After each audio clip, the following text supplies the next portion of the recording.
Just an update on how that commercial property ended. It didn't end very well for the seller.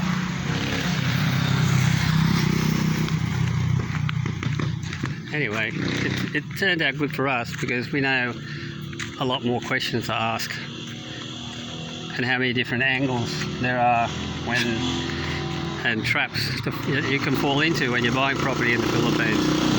So anyway, the seller is a lady whose husband died, and he was gifted. Was he gifted that land by the DAR? Pardon? Was he gifted that land by the DAR? Yeah. He was gifted the land, but Clover. Okay.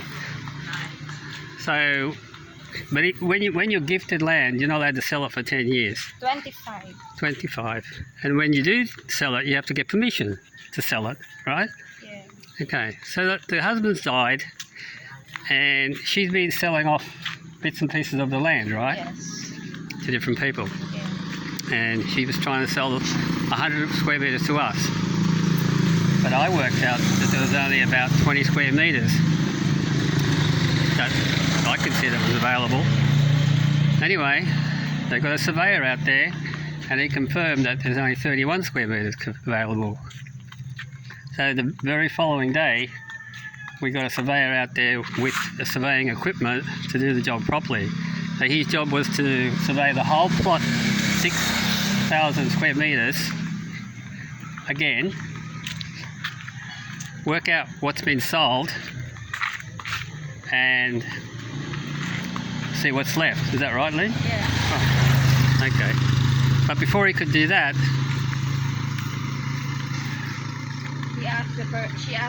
He asked the permission of the neighbor. he asked the permission of the neighbour, and the neighbour is who? The wife of the brother of the dead man. Yeah. Right? And apparently she made a claim. She made a claim, or her family made a claim against the property, saying that she's entitled to the land. Yeah. So she's making a big song and dance. Don't buy this land. Don't buy this land. There's a big dispute. Yeah, So we went to the DAR and invited her. The DAR. What's that? Yeah, they say. DAR. Okay, DAR. What does DAR stand for? I don't know. Department of. Department of Agrarian Reform. Okay, whatever that means. So anyway,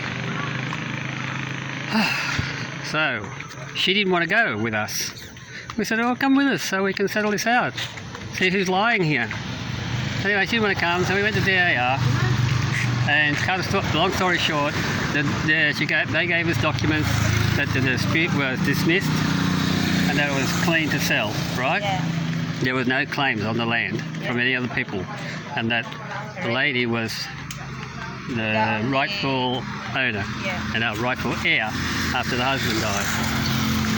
Because she was claiming that when the husband died, her husband. Yeah, her husband. Her husband was entitled to the land.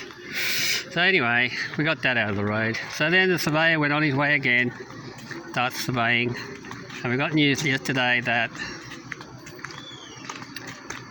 after he surveyed it all, there's 12 square metres left. Right? No, it's still the other one. The first story first that the first she was supposed to sell is the creek. Anyway, all she had for sale was 12 square metres of land, right? Yeah. That's all that's left. Yeah. From all the land that was sold previously without surveys, they all, not only she's so silly, she doesn't read any documents, she doesn't get any survey reports, she just signs, apparently, when she sold the other properties, right? Right. She just signs the absolute, She just signs the absolute deed of sale, and that's all. She doesn't even read it. Yeah. Okay, so these people who bought the properties off her, the bits and pieces through the years, just gave a piece of paper to sign. They signed it, got their own measurements, and just stole land from her, right? Get their So own. they scammed her. Yeah, they get their own surveyor, but not not a registered surveyor. Not a surveyor. Anyway. So now, they got a problem that who's going to pay the surveyor because we're not buying 12 square metres, and the agent who organised the surveyor, well, technically, I reckon they should be paying for it because, you know, they knew she didn't have any money. Anyway, the owner doesn't want to pay. She's not answering the calls. Yeah. So the And we're not buying it, so we're not paying for the surveyor. So the agent post that story in Facebook, and everybody comment said she's a scammer. Well, she's technically not a scammer. She know that She's just innocent. that her property anymore. Yeah, but she's technically not a scammer. She wasn't scamming anybody. She's just stupid and not signing, reading what she's signing, right? Yeah. And before you sell something, You you gotta know what you're selling. So anyway, it doesn't matter. We found another property. It's a little bit more expensive. Yeah. We're just off to see the solicitor now, but I'm not making any more videos until... I'm making the videos, but I'm not posting them until I buy them. Yeah, that's it. It just doesn't make sense to make a video and then go over and say, well, we didn't buy that one either. And I've made so many, oh well, we didn't buy that one either. So what's the point? So we got some paperwork on this lot. It's on the main highway as well. It's in Sorsogon.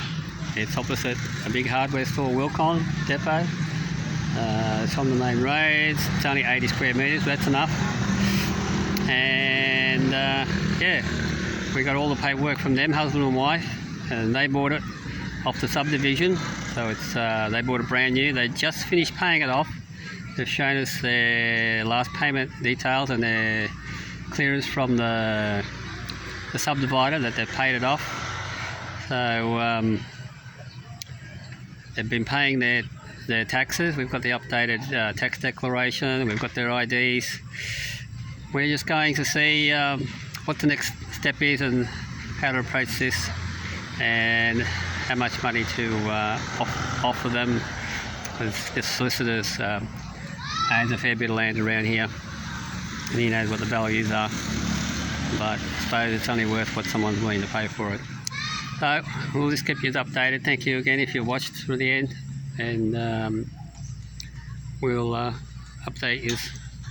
Thank you.